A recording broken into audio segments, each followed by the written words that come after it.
La participation du CGT. La réunion mercredi à Matignon avec le reste de l'Inter-Union dépendra de qui sera élu vendredi pour succéder l'actuel secrétaire général du Union Center, Philippe Martinez. L'imprécision persiste.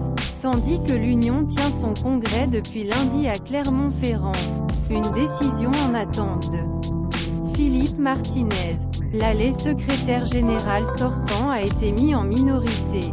Plus grand que CGT Congrès qui sont Marie Buisson, Céline Verzelletti et Olivier Matteux. Les principaux candidats à la succession de Philippe Martinez. Une condition préalable, le retrait de la loi sur la réforme des pensions. La participation dépendra de qui sera élu vendredi pour succéder à Philippe Martinez. Is runner-up. Marie Buisson représente la continuité et le dialogue, mais en soutenant la médiation proposée par le CFDT. Philippe Martinez a beaucoup agacé dans les rangs du CGT, notamment Emmanuel Lépine, le représentant de la Fédération des industries chimiques, qui ne veut pas non plus de réunion.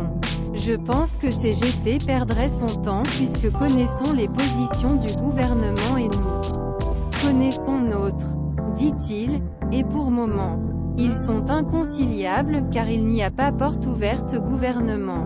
Nous avons une condition préalable, c'est déjà retrait de la loi sur réforme des pensions, et puis pouvons réellement discuter l'avenir.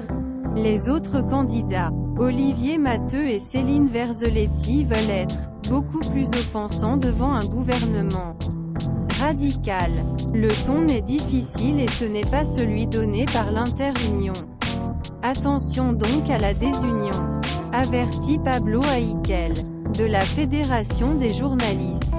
L'Inter-Union est quelque chose de fort, dit-il, et les personnes prêtes à briser une Inter-Union ne seront pas élues par la majorité des délégués.